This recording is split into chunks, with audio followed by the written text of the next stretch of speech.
You have to figure out PMF at every number. Even at $1 billion, you have to say, do I have a PMF for 2 billion? And you might not. You might say, look, I'm done. My growth is now 2%, and I just need to reap the renewals. That's it. So I wouldn't think that PMF is ever a destination. Don't sell and run. I think a lot of founders are very good at selling and going to the next account and selling and going to the next account. I think from promise to reality is actually a journey. It's just like marriage. You date and you think your wedding is basically the last thing you care for. The real stuff happens after the wedding, A use case is a focus, but unless you can make a few $1 billion on your own, you can't acquire your way into becoming a public company over time. And those things cannot be retrofitted later. You have to have a platform with a use case that can then extend over time, because most of the large enterprises, they don't buy features. They buy into a vision and they want to start with a use case. That's product market fit. Product market fit. Product market fit. I called it the product market fit question. Product market fit. Product market fit. Product market fit. Product market fit. I mean, the name of the show is Product Market Fit. Do you think the Product Market Fit show has product market fit? Because if you do, then there's something you just have to do. You have to take out your phone. You have to leave the show 5 stars. It lets us reach more founders and it lets us get better guests. Thank you. Dheeraj, welcome to the show, man. Oh, thank you. Thank you for the opportunity. Dude, I mean, I'm very excited to talk to you. You have quite a ridiculous background. You started Nutanix with co-founder and CEO, now like a $20 billion public company. You're a board member at Adobe. And now you've started DevRev, been working on this for about 5 years, recently raised a $100 million Series A. So quite an accomplished guy, and curious to get into your story and also into the lessons you've learned along the way. Maybe with that said, let's go back to 2008, 2009, just the beginning of Nutanix, and maybe we can go through that story, maybe share your background and the context at that time, just so we can kind of get into it. Yeah, thank you, Pablo. I had been working in the industry for almost 10 years before I decided to start Nutanix. And along the way, I was deep into data and large-scale data management, built clustered file servers during the first .com boom and a couple of years after that as well, until even after the bubble burst, and learned what not to do in terms of building a company. And I was not a founder there, but... Technical type roles? Yeah, so I was a developer and systems developer, software developer, building clustered file servers, Oracle database. At Oracle, I actually went on to become an engineering manager and engineering director. That's when I met my first investor later, the future investor, Bipul Sinha, who was the CEO at Rubrik. There's another company that actually does backup and security. And then after that, for a couple of years, I didn't start a company, but I was very early on building distributed databases, which is data warehouses. This is pre-Snowflake, but an on-prem version of Snowflake. So built a lot of large-scale data management systems, and the financial crisis happens while I was at distributed data warehouse company. Basically, there were 3 of us who knew each other for a decade or more, who were all at this company. I was a VP of engineering there. And we were making a case that we need to actually bring both SQL and NoSQL together. It's very similar to what's happening right now with apps and agents. How do you bring apps and agents together as opposed to just talk about the future, which is agents, and the past, which is apps? There was a time when SQL was being looked at the past, and NoSQL was the future, which obviously happened to be not true. Over time, SQL came back with a bang. You have companies like Snowflake, and some of the largest money-spinning services at AWS are SQL services, which is databases and so on. So we were trying to make a case for how systems need to actually embrace both, and it wasn't to be. So we said, look, we're going to go out and build our own company. So spent almost 6 months thinking about how do we bring our strength, which is data, to a new product. Now, in some sense, it was the skills, and then there was values like, hey, we're going to build something which is reliable, scalable, available, but we didn't know exactly what product would it be. When we quit, we start to really spend time on it, is when we realized, there's a new movement in the data center, which is virtualization. Like, how do you virtualize machines and suck it from physical to virtual? And, we made a case that, hey, this needs a new architecture. This is all kind of born out of the stuff happening in cloud, AWS, these sort of things, I assume, lead to that. And back then, nobody even knew how to spell AWS because there was no AWS. I mean, it was probably happening all in the private arena of Amazon because they needed to host their 500,000 to 1 million resellers with, trying to replicate their catalog and all this stuff. So they were building all this stuff in private, but there was no public AWS. The thing that was bigger than AWS was VMware. I see. And VMware was really saying, look, we can bring a lot of the machines into the ether, which is, you can't even touch and feel machines. It's called a virtual machine. It's what we are doing right now with agents, is basically a virtual human role. It's like we're trying to virtualize human agency through these AI agents. So very similarly, back in the day, we were taking a lot of physical machines and saying there's a version of that, a digital twin of that in the matrix. And that matrix was called virtualization. It was an exact replica of physical machines. It just so happened that you can touch and feel it. And on a single hardware, a single big physical machine, you can put lots of virtual machines. So it was a little bit like Inception, like how does it even happen, Anyway, so it is a new way of doing things. You don't have to buy new hardware to really spin up new projects and all this stuff. And we said, hey, this is the killer app for our data platform. This is the mix, the SQL, NoSQL mix database?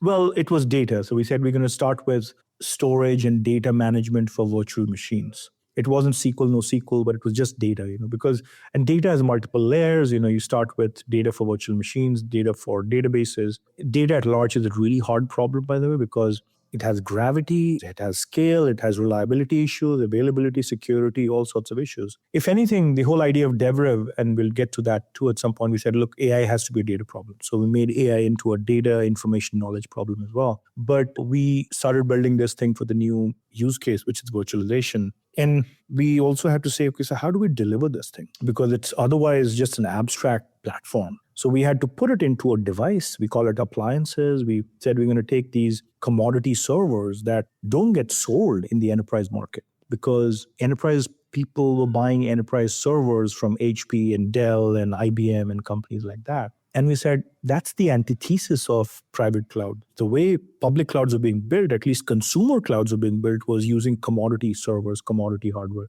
That's the way Google and Facebook, Amazon, they're all using lots and lots and lots of just servers and software on top of it. As opposed to, what were the big enterprises doing? The alternative, they were building big proprietary Blade servers and then big EMC and NetApp and Cisco and all this stuff. So complex networks, complex storage servers, extremely bespoke and proprietary Blade servers. Very custom. And these are big machines that you'll have to pay millions of dollars to buy from Cisco and HP and Dell and so on. I think what we said is like, no, like consumer cloud, like private cloud. Why should it be any different? So a very bold and audacious attempt at actually bringing the idea from consumer cloud companies. And then they applied that to public cloud as well over time, the last decade. But then we said we're going to bring the same architecture on-prem to people who still own data centers. And so we put this in an appliance. We never knew hardware, so we learned hardware. It's like, we were in love with the iPhone. We said, look, at the end of the day, Apple had to really own it end to end in terms of quality and, fit and finish and sizing and all this stuff, was done well. And then after 2010, we also saw how struggling Android was when they didn't own the hardware, when they had to give it to handset manufacturers. So it wasn't just the data layer, like you're kind of more of a full stack solution. Absolutely. It was compute and storage in one. We said, look, we're going to run your applications. When you look at the data center, it's just a bunch of servers, and you have big and small servers, but you use the software to create a facade of a single machine, even though it's not a single machine. The software is creating a facade of a single machine. So one single application could take up 10 racks worth of data, and it wouldn't know that it's actually spread over 10 racks worth of data. This is the idea of distributed systems. Distributed systems is really about providing a facade as if you have infinite capacity and infinite scale, even though it might be divvied up amongst hundreds, if not thousands of servers. So we started doing this and said within virtualization, what's the use case? Because virtualization itself is a paradigm, but it's not a use case. So we had to go even more specific.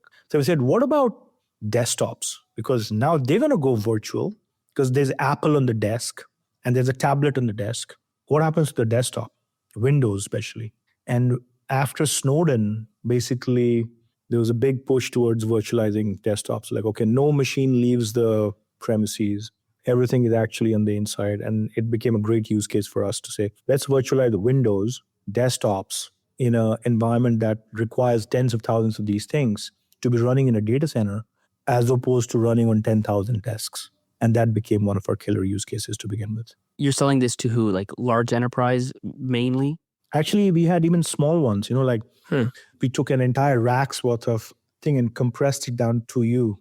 So people love the fact that it's so compact and it's everything in one. It's like they used to even say cloud in a box. Or we used to, call ourselves a cloud in a box in the early days as well, And you can start with just a very small thing and you can pay as you grow, scale it and extend it as and when you felt like. So the idea of fractional consumption, which was getting to be popular with the public cloud, was made popular by us in the private cloud.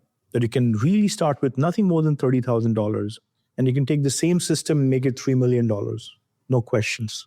Does the emergence of public clouds, of AWS, all that stuff, which then happens in the background through that time frame, is that competitive to you because it's taking loads away, or what's the dynamics? In Nutanix, the problem statement was where the puck was. The puck was EMC, NetApp, VMware, HP, Dell, IBM, Cisco, all these companies, and said, hey, we're going to really go and modernize all this stuff. But the consumption model was still ownership. You were owning data centers, you're building data centers.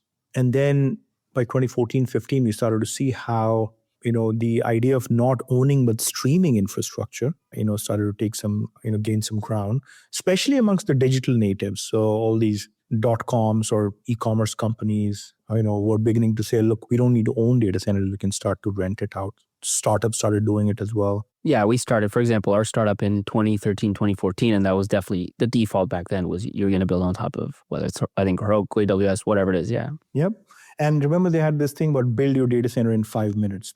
So it was beginning to kind of rear its head. And it was a consumption model competition. Like, hey, do you want to own or do you want to rent it? Do you want to CapEx it? Do you want to OpEx it? And do you want to start really, really small? Because we were starting small, $30,000 over 4 or 5 years, which is the cycle at which you refresh hardware. But we were looking at the public cloud and say, wow, they could be for hours. You don't even need it for days or months, and it could be for hours. Right. So they were going even smaller than we were. And for a lot of smaller companies, it was actually making a lot of sense. For a lot of burst traffic and new use cases in 2015, 16, people have started to really check it out. But the large enterprise was still primarily on-prem. Now, 2016 happens, we go public as a company. We were kind of fastest to $1 billion and all this stuff. And wow, we start to get asked these questions like, hey, but what about something that's even more invisible than you guys? Because we used to call ourselves invisible infrastructure because everything was software defined and all you could see is a bunch of servers. So we called ourselves invisible infrastructure. But there was something more invisible than us, which was thing that you don't even own, you're going to rent. So by 2017, 18, I think it was pretty evident to me that we have to. And along the way, we had started to give our software to Dell and HP and others to say, hey, take our software and see if you can build equivalent appliances like the ones that we were building with Supermicro, which was our appliance partner. In some ways, we had multiple versions of these, and they were also competing with each other, but we had become a quasi-software company because we're giving our software to our OEM partners to also use. But then by 2018, it was pretty evident that, hey, this cloud thing is here to stay. And that's when we said we're going to go complete software. We're not going to recognize the hardware in our books. Then from software to subscription to 1 year term. So we've really shrunk the contracts from 4 or 5 years to 3 years to 2 years to 1 year. So a lot of miniaturization that had to happen along the way to really... Still for private clouds? Still for private clouds. The company continues to be focusing on the private cloud. But then February happens, 2020, COVID, and then all data centers are locked, closed. Right. And the only ones that are open are the ones that are called emergency data centers. They're hyperscaler ones. So most every enterprise which was postponing all this stuff because they thought they needed to have everything be owned by them are saying, look, we need to really start to rent things and really burst into the public cloud and so on. And that's when I took a pause and I'm like, oh, wow. This thing that for 10 years, we kind of just looked at it and learned from it. We learned a lot from the public cloud too. But we observed it and we thought it's not going to touch the enterprise. It's now touching the enterprise in a big way. Was there doubt originally? I'm curious because you saw that evolution so close about how big public cloud would be. Like, was it taken as a bit of a joke at first, or was it always considered a serious threat? I was always a big fan of both Apple and AWS, always. Because there was a developer in me that just loved the way they did it. I had learned design from a lot of iOS and Apple thinking. But also they gave us the courage to say that our architecture is right. Because both of them had converged everything. They removed gadgets. iOS removed a lot of gadgets and AWS removed a lot of gadgets. They just left shifted all that and said, look, you don't have to worry about going to 10 different vendors to spin up an app. This great bundling to value. Yeah. Yeah, exactly. And there was convergence of a kind which really reduced complexity, including in our personal lives with Apple and Android. I used to look at them as good archetypes for what simplification means, even what miniaturization means, because you have to miniaturize things to integrate them as well. So I always used to look up to them and say, what do we learn from them? I think there were lots of things that Amazon did, which was amazingly different, not the least of which is like commerce engine and security engines. They didn't use IT to build them. They just had developers building a lot of these things, And that actually was one of the big things. Like, in consumption, you got to really respect commerce and the way you meter and bill and invoice every month and all this stuff I think public cloud was as much about commerce as it was about open source being commercialized as a service, So there was lots of great lessons that I took away from the 10 odd years of watching and being a cousin of public cloud, Now, you ended up leaving Nutanix, as I can see it, end of 2020 or so. COVID seems to be a pretty important moment in the story. So what happens after COVID for you? I think it was evident to me that if you're not going to be a service company, it would probably be a market that's now controlled, because the real change is happening, the real action is happening in the service economy, in the subscription economy, in the consumption world, which is public cloud. My entire personal wealth was tied to an on-prem stock in some sense, So I think it took me that whole year to figure out, okay, so how do I become an investor in this one and go and operate in something else? But the ideas of the something else, the new thing called DevRev, were actually a lot of inspiration from running Nutanix. We were doing almost $2 billion in annual revenue at 80+% gross margin, 20,000 customers, 30,000 sites. So lots and lots of big scale. I mean, we probably were managing about 1 million machines belonging to 20,000 customers, and to upgrade them and observe them and do all sorts of telemetry on them. We had done a really good job of customer support, like amazing job of support. We had a great net promoter score of 90 for the longest time.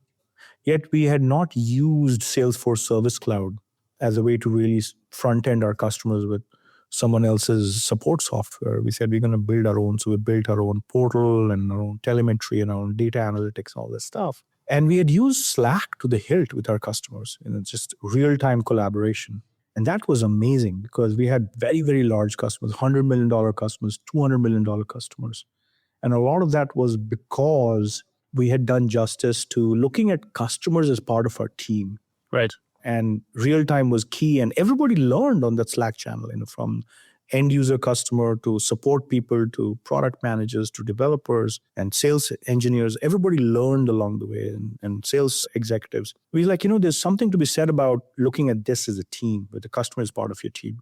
So the idea of DevRev was really born out of a lot of that experience, where we said, look, we have actually converged a lot of gadgets in the data center space, and the largest opportunities are in converging things. And that's what smartphones became. They converged a lot, and that's what public cloud became. So DevRev was about converging a lot of business software. But then you have to think about, so what's common about business software that you can converge them all? Like there has to be some thesis behind convergence. And by the way, are you doing this, you decide to leave and then you figure it out, or all this is happening kind of simultaneously as you're thinking about the next thing? I mean, it was at the back of my mind for like 3-4 years, because I was always big into systems, including business software at Nutanix, like, the best implementers of NetSuite and one of the best implementers of Workday, the way we did a lot of these things. I didn't look at them as cost center. I'm like, look, these things have to be done really well. The best support portals, not using Salesforce like the way most other people use Salesforce, to using Slack and all this stuff, So I always was passionate about process and systems. So I'm like, it was at the back of my mind, but I would say the last half of 2020, these things became more concrete. And yet it was nebulous because, you just didn't know what converging business software would mean. Yeah, that's right. Look, most SaaS tools are work management tools. We just happen to call them by different names. The work for sales is called opportunity. Work for marketing is called campaigns. Work for support is called tickets. Work for ops is called incidents, and work for developers is called issues. Yeah, it's like system of records in different departments across the organization, something like that. And they all have states and stages, some constraints on how these states and stages work with each other or not. You have to be able to customize them so that customers can customize all this stuff. And there's automation stuff. So that's work. And then all work is tied to some identity, which is who's working on work and on which customer's behalf are you working on this work. And then what are you working on, which is parts. We call it parts, is the stuff you build or the stuff you serve, so products or services. So work, identity, and parts were like the canonical representation of a knowledge graph of a company. And the best part, it's reskinnable. You can call it opportunity, you can call it tickets, you can call it incidents, you can call it issues. So that was the aha moment for us that, look, a lot of these SaaS companies are built in silos. They just changed physics, which is location from on-prem to SaaS. That's all they did in those 20 years. But nobody did the chemistry. What happens that after GPT, everybody's talking about that, hey, agents don't need to worry about all these apps and so on, because everything is about a knowledge graph. But we were thinking about this even from apps pre-GPT as well. We said all apps need to have a common trunk, which is a common knowledge graph. And then on top of that, a common middleware, search, analytics, and workflows. These engines are very important. And SaaS never got these engines right. I mean, we struggled to search for things on Salesforce. I've been at VC since like 2018. And I remember, this thesis of, the SaaSification of all these departments and all this fragmentation and trying to stitch things together. I know Dropbox put something out at one point. I don't think anybody's figured it out sort of thing, but... Yeah. And I think these engines were important, the search engine, the SQL engine, because typically you had to pour out all the data from SaaS every night and put it in Snowflake to even get to integrate a lot of things from across different departments. So the only integration in a company was a warehouse. Like, hey, you got a warehouse and you can, or a data lake or a lake house, as people would call it. And then for like business dashboards and these sort of things, like just put things together. Yeah, but there's so much more to integration, than that. The workflow engine itself, like people use Workato or Zapier or ServiceNow to build a compute layer that could actually go across events coming from different departments. But then search is as important. So search, analytics, workflows became the three sort of pillars of this trifecta. So initially we were building apps pre-GPT. We said, hey, we're going to have a support software with a chatbot. So we were conversational from day one, but it was not really intelligent chatbot. It was probably a chatbot like the previous decade. And then we had a build software for software developers, and it was a cousin of support. And then we had a grow, which is a sales CRM. So we had 3 apps and a chatbot, support, build, and grow. And then post-GPT, I think something struck us that, hey, I know we've been replacing apps, which people want to, but is there something even more accretive and maybe a little bit less of a zero-sum game that, hey, if you want my app, you got to get rid of the other app or something, because that's how we were really doing it. I see. We were replacing Zendesk and Service Cloud and some ServiceNow. You're trying to build functionality all in one, like of different apps, but all in one? There's still 3 apps, There were 3 apps, so for 3 personas. I see. But they had a common infrastructure, common search, common analytics, common workflows. In fact, post-GPT, we have 3 agents now, but they all share the exact same trunk. So the trunk of the tree and the roots of the tree are all common. So the roots is like the way we replicate data from other systems back and forth. We call it air sync. And the trunk is the knowledge graph with search, analytics, and workflows. And there's 3 apps and there's 3 agents. And they share the exact same infrastructure. So the leverage is immense. We have a customer experience agent, which is a cousin of support. We have a developer experience agent, which is a cousin of our build app, which is for software development. And then we have sales experience, which is a cousin of the sales CRM, the Grow app we have, And along the way, the agent builder, because we really had to build all this stuff on top of a studio, and that's an agent builder with a skills builder. These things have become so good for us that we are offering to our customers saying, hey, you can also build agents on top of DevRev. But then you get the strength of data and the knowledge graph and the search engine, the SQL engine, the MCP server. You get all of this stuff that otherwise will take you 2 to 3 years to build. We just give it to you because we've done it so well. We have tens of thousands of people who have followed the show. Are you one of those people? You want to be a part of the group. You want to be a part of those tens of thousands of followers. So hit the follow button.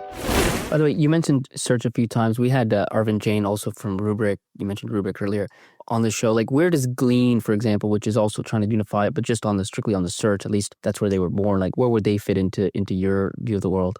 I think they started well with unstructured documents, but there's so much to search that it gets to answers. And I differentiate answers from search. Because search takes you to a document, and then you click on that link and it takes you to a paragraph, and you cite a paragraph. But answers is about integrating a lot of stuff on the fly. And if you don't have a really good knowledge graph, which understands, all sorts of structured data coming from different departments, your account data, your opportunity data, your ticket data, your user data, your incident data, your product engineering data, all this stuff, plus of course the unstructured stuff, So for us, we own the data because we make a secondary copy of it. We believe that the knowledge graph has to be native. And if you don't have a native version of this, which is also syncing real time with your existing systems and so on, you can deliver the best experience for not just search, but answers. Not just answers, but reasoning as well. You got to reason on things, which, at some point will be about fine-tuning models and not just using prompt engineering on frontier models and so on. So we look at this as a journey of search, answer, reasoning. And you need a lot more than unstructured document search, including a lot of structure. And you need SQL. SQL is really important. Without SQL, you can't say you have a great knowledge graph. In fact, we want to go and tell the market that the last 30 years, you've looked at data warehouse and SQL as your panacea for integration. Don't forget that. SQL is still really important. And then the last one is custom code, which is workflows. Because LLMs will sometimes not know how to generate code with SQL or to do dynamic searches using RAG, which is search. Sometimes you need to take control and humans need to write code and workflows or API, which is called MCP now. That MCP is ours. We don't just depend on Salesforce's MCP or ServiceNow's MCP, which, by the way, they won't be very good at. I can tell you that because they don't want to be a data-only company. These large incumbents, they don't want to be a data-only company. They would rather have the eyeballs too. This happened in the 90s with mainframes where they became invisible over time because they sucked out and hollowed out all the data from them. So the incumbents will resist a lot of the MCP movement. So owning the knowledge graph and really taking great care of structured data and really linking it all together. And because we have app roots, we have to do all that. Yeah, this is what I wanted to get into is that storyline. There's going to be a pre and post the stuff that happens with AI. What products do you build and where were they deployed? Like, is this like large enterprise? Do they get rid of their existing apps in that world and then they adopt DevRev? Like, how are things working? So the large enterprise, we do agents, and there's the agent for the generalist worker, which is like a Glean, except that the knowledge graph is native to us and we do structured data really well. We do permissions natively. We do workflows natively. But then for the specialist, it sits next to your Salesforce support software or Salesforce sales software, or Atlassian Jira software. So we go to multiple departments and show them the value of agents. No different than the way public cloud said, hey, come and build some new apps on top of us. And then you can always lift and shift the old stuff to us. So at first, it's not a replace. It's keep using your stuff, but just use us on the side. We'll integrate with it, something like that. Exactly. Now, in the mid-market, they do want to replace because they do want an AI native software. And this is where we're replacing a lot of Zendesk, a lot of Service Cloud, and so on. So we are looking at it as kind of a two-phase journey. There's the mid-market, the SMB, and then there is the large enterprise. In the mid-market and SMB, we replace a lot of Intercom, a lot of Zendesk, some Jira, and then we bring them agents as well. So apps and agents in the mid-market to smaller and agents only in the large enterprise. And I'm curious to talk a little bit about, because you've just seen so many cycles now. You mentioned earlier, like where the puck was, just that line that you said when we were talking about Nutanix. Like, where do you see things going? What's the end state with AI? Like, what happens to work? What happens to SaaS? What is the future of software sort of thing? I'm curious if you have big picture ideas on that. Yeah, as I mentioned before, I think the biggest revolutions are integrative. They integrate stuff. Like the iOS integrated stuff, the AWS integrated stuff. So AI's biggest value creation is integration. And in ease of use, which is, can you miniaturize the complex app, which was built for specialists and the partner ecosystem to go and customize the heck out of it over 1-2 years of implementation. I think we basically just made it so complex that no one could end up using it anymore, except for a few people who are stuck onto it for 8 hours a day. I think if you have to democratize business software and think about the casual user, the rubbernecker, the window shopper, you say that interface has to be simpler and probably miniaturized. And that's what conversational brings to the table. Yeah, is it just natural language? Is that the new kind of UI? For a lot of generalists, true. For specialists, they don't want to keep typing and saying the same thing over and over again. So there is a design pattern for those people who are going to spend 8 hours a day on apps. And you could argue that why are they spending 8 hours a day after all? Because agents should do everything. But let's just say that, and here is where I bring the analogy of e-commerce. In 95, I think there are companies that argued everything should be driven by e-commerce. But by 2019, this is 25 years of Amazon.com, only 9% of US retail was e-commerce. It's funny, there was another, by the way, post-COVID was the same, just on commerce. It was like this acceleration, and now we're going to be on this new inflection point, and it kind of just came back down to the old kind of steady 10%, 12%, yeah. It's actually 19% now, but realize it's almost 30 years since the internet, and we had 20%, 19%. And by the way, we're not replacing intelligence. There's a brick and mortar. There was a lot of physics that was being replaced with digital. I feel like this is a 20, 30, 40-year journey, and there'll be new jobs for humans simply because we evolve faster. And we need to create history for the LLMs to copy from, because they are basically caricatures. And of course, they do have emergent capabilities, but more often than not, we just ask them to live in history in the past. Like, hey, live in the past. I'll give you a million examples, even for fine-tuning. And we give them evals and benchmarks. So I would say that human jobs will evolve. A lot of chores will actually get done by machines now. But to say that all jobs are gone is also foolhardy. What else will be true? I think we'll probably have fewer things that will be extremely departmental siloed, like the way SaaS was. I think we're going through the chemistry of SaaS. In the first 20 years, we just wanted apps to be on the internet, and people look so happy, like, wow, I have a browser access to a business software, which is great. Because before that, it used to not be on a browser, That's right. You can access on your phone, you can access at home. Like, that's the big kind of thing. It's anywhere. And even the phone one didn't happen well. I mean, business software is still stuck in point, click, and scroll, sort of the human computer modality of 1984, because the mouse was commercialized in 1984. And I don't think business software moved to mobile after. No, the old ones try to mobilize in a lot. Then the new ones, like a Slack or a Dropbox that was built in that world, did pretty well. Yeah, and they did well as a system of engagement.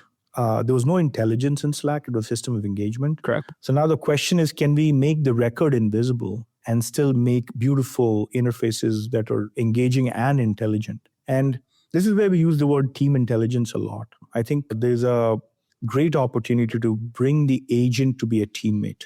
And how do you get rid of Slack channels? Because at the end of the day, my only teammates in Slack were people. And I had to keep asking questions to people. I had to wait for people to answer. I think in the new world, collaboration will be with agents who are not over eager to chime in and butt in for every question. They know everything, but they also have extreme EQ to know when to answer and what to answer and so on. So we feel like it's headed in that direction where work will get collaborative. The idea of channels will probably wither away, because channels were also prescriptive as opposed to dynamic. You could cluster things on topics dynamically as well. So what does the role of AI look like in this world of collaboration? Is actually a big jump ball. I don't think anybody's gotten it. We do know that we have to reduce Slack channels. Well, channels is funny. It's like a way to organize something that's very hard to organize, and it works until it doesn't work at all. And then you realize you've made a bigger mess than it could have been. Absolutely. But yet at the same time, it was real time, and people registered their intent in topics. So there was something to be said about, hey, we hate the system of record. It's not collaborative. So we need a system of engagement that's collaborative, but it lacked the record. So, there was like either you get extreme workflows and constraints on business and business process and automation and some clunky UI, or you get engagement, but not both. And I think it's a big opportunity to really, have a view that says the record matters. It needs to be awesomely engaging with conversations, and it needs to be very intelligent because of agents. And then maybe just to go from the future to the present, like what is the state of DevRev product today? Maybe give me an example of one of your customers, by name or not, and how they're using DevRev today. Yeah, so we are taking customer experience, the CX route, as the first big agent to go and charm our prospects and customers with. So we have a very large, payment software company, probably one of the largest in the country, and they are a Salesforce shop. They wanted to reduce the cost of customer support. They're spending upwards of $30-40 million on just support. Every ticket was $18 of cost, and they struggled with Agentforce. And remember, L1 support is just awesome search because you're just deflecting based on search. And even that for Salesforce is a really hard problem. L1 alone. Forget about L2, which is workflows. You get into my account, my bills, my subscription. This is like common queries, like the very top of funnel, easy stuff. And that alone, they were struggling at like 13% deflection rates, out of which 10% were abandoned sessions. People are like, man, this thing is a moron. Right. It's never going to answer anything for me. And remember, this is just awesome search. And this is why I take you back 20 years ago, 25 years ago. There were 20 search engines and then was Google. There was Google, right? I mean, even Microsoft couldn't touch them. Yahoo couldn't touch them. So search done well is still a really hard engineering problem, And then you add, all sorts of things about namespacing and brands and regions and locations and languages and all this stuff, it's a really hard.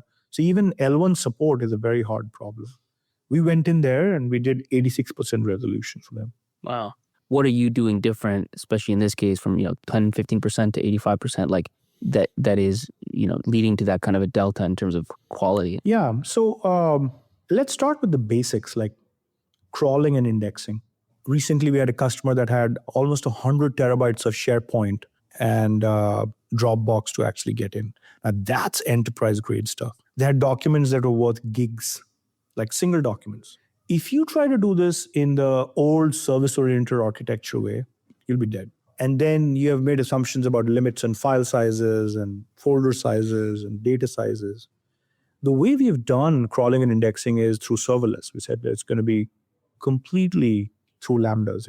A lot of the work that we do on behalf of indexing and crawling is like swarms. We do swarms.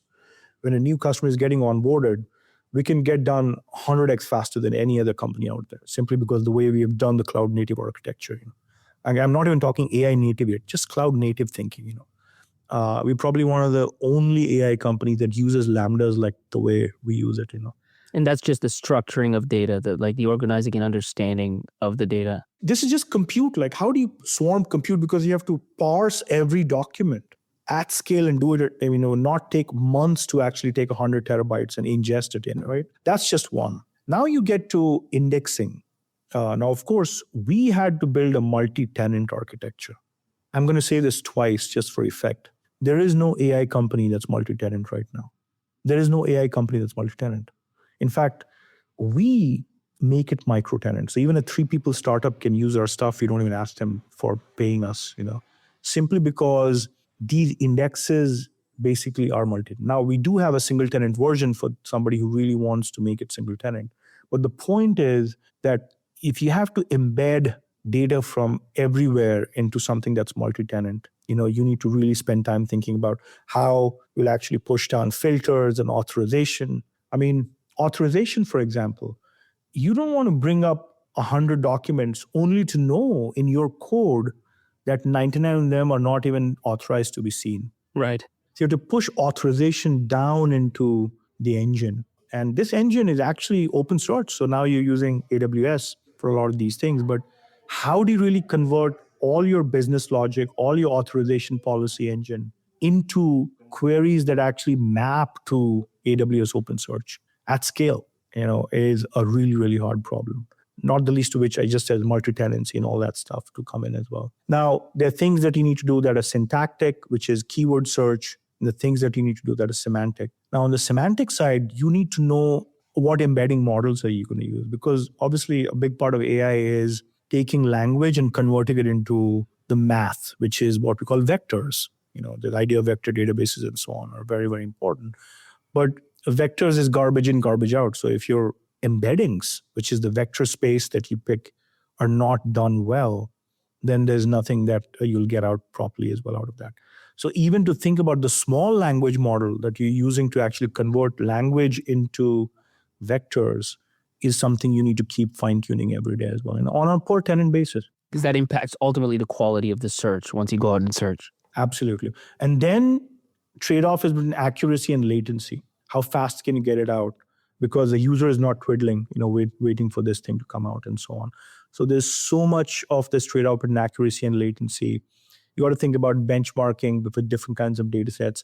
Language is a big issue. You can't think in English and respond in Japanese. The embeddings actually take Japanese documents. They need to convert into vectors and bring back Japanese, because translation is not an afterthought. It needs to be pre-built into your vector thinking and so on. So lots and lots of examples like this. I mean, I can go to the depths of search alone, and this is the reason why we get 86%, not because we just did some hack for this one customer or something, Is this strategy, now that, let's say, you've got this customer support agent that works better than others, because you have this much bigger, broader, I should say, vision than just customer support. So do you then go on that vision, or do you just sell this customer support agent to, 10, 100 customers and then build the other? You know what I mean? Like, how do you think about the two paths? See, I mean, even at Nutanix, there was all this in the first 4 or 5 years, I would say, maybe even 99% of the employees are like, why are we doing anything beyond virtual desktops? But we knew that desktop was a use case for the platform. It was not the company. That's why only we survived from that lot. It's very different, right? Because the standard startup 101 stuff is focus. Like, find your UI, your use case, and just do that. A use case is a focus, but when you look at Gong, for example, it's in tatters. Like, hey, we're just going to do $10,000, $15,000 thing, and we just create a $200-300 million business. But unless you can make a few $1 billion on your own, you can't acquire your way into becoming a public company over time, or even a large enough standalone company over time. And those things cannot be retrofitted later. You have to have a platform with a use case that can then extend over time, because most of the large enterprises, they don't buy features. They buy into a vision and they want to start with a use case, because it's too much for them to have so many vendors. A large enterprise buys operating systems at scale. I mean, otherwise you can just be one of those companies that wants to exit at 50 million, like, hey, someone else will buy us. And why do you need to worry about anything more than 50 million, Now, focus is, I would say, the other end of the barbell. Like, that use case better be awesome. Right. But then if you're not thinking about what the next use case will be, it'll basically be just that, And I think for us, we knew that agents and agency and knowledge graph and search and analytics and workflows, these things are not just for CX, but CX is a very important use case. It's like, I need a phone that has music play into it. Yeah, there'll be a camera. I'll get to the camera later on. There'll be a flashlight. There'll be a GPS. All these things will be there. Where do we start? And AWS, like, man, I don't know what a public cloud is. Can we start with S3? Just S3, like object storage only.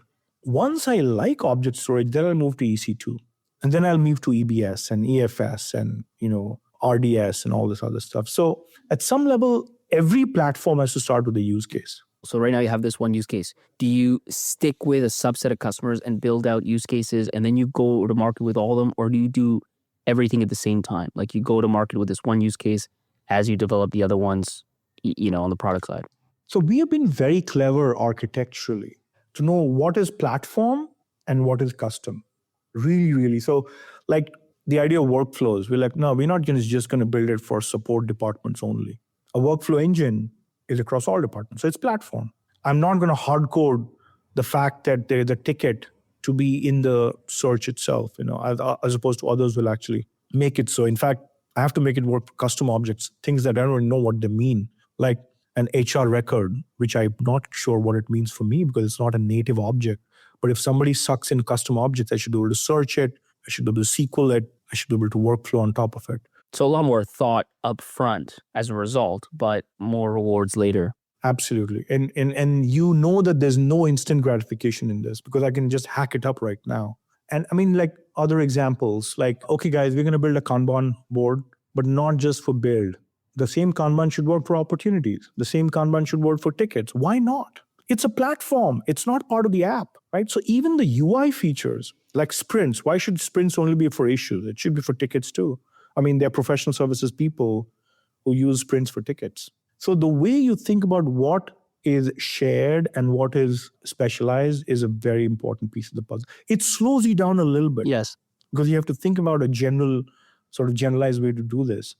But it slows you down 20%. You like actually run really fast later on as well. So In the classical conceptualization of these startups, especially and this is where you have to think about an experienced founder versus a first-time founder. Because for a first-time founder, it doesn't just slow you down. It adds risk in the sense that if you're building the wrong thing and you're building it very thoughtfully and all this stuff, but it's still the wrong thing that doesn't get adopted, that's all waste, right? Now, if you're sure that, or you have high confidence in where you're going, then it's all value towards that, realizing that vision. But it's a subtlety that for the founder who's not sophisticated enough, it can be ultimately deadly because it's like, I built all this stuff and nobody wants it.